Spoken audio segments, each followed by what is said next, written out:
यहाँ तो कोई कंफ्यूजन नहीं होना चाहिए। अब जो ये लिम्फॉइड स्टेम सेल है फर्दर प्रोलिफरेट होगा और फर्दर प्रोलिफरेट होके लिम्फोसाइट को बनाएगा। क्या बनाएगा सर? लिम्फोसाइट्स को बनाएगा।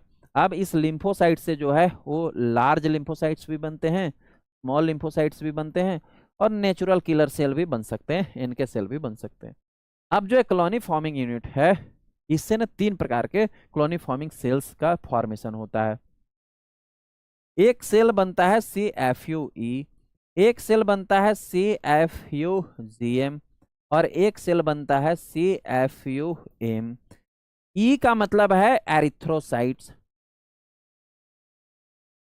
एरिथ्रोसाइट्स यानी कॉलोनी फॉर्मिंग यूनिट ई वाला जो सीरीज है ये मैच्योर होकर के मैच्योर रेड ब्लड सेल बनाएगा। जीएम का मतलब है 2, एक जी और एक एम, इसको अगले पेज पर बताता हूं। और एम का मतलब है मेगा कैरियोसाइट। क्या सर? मेगा कैरियोसाइट्स या मेगा कैरियोब्लास्ट कह सकते हो।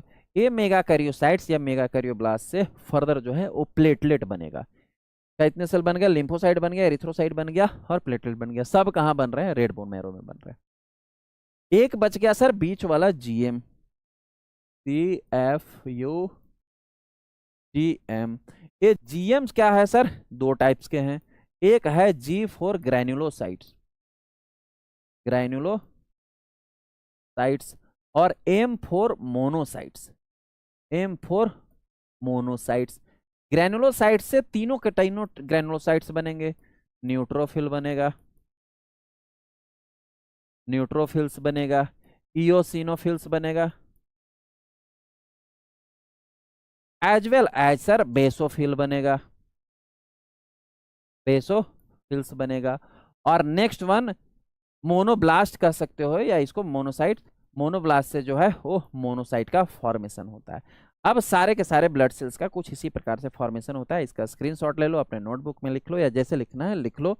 ये याद रखना, हमारे सारे के सारे ब्लड सेल्स बन गए सर। लिम्फोसाइट बन गया, रेड ब्लड सेल बन गया, ग्रेनुलोसाइट बन गया, मोनोसाइट बन गया और प्लेटलेट बन गया। तीनों के तीनों प्रकार के जो है ब्लड सेल बन गया। क्वेश्चन क्या पूछा था प्यारे? जरा हम क्वेश्चन को देखते हैं कि जो कॉलोनी फॉर्मिंग यूनिट है, ये जो कॉलोनी फॉर्मिंग यूनिट इसको हम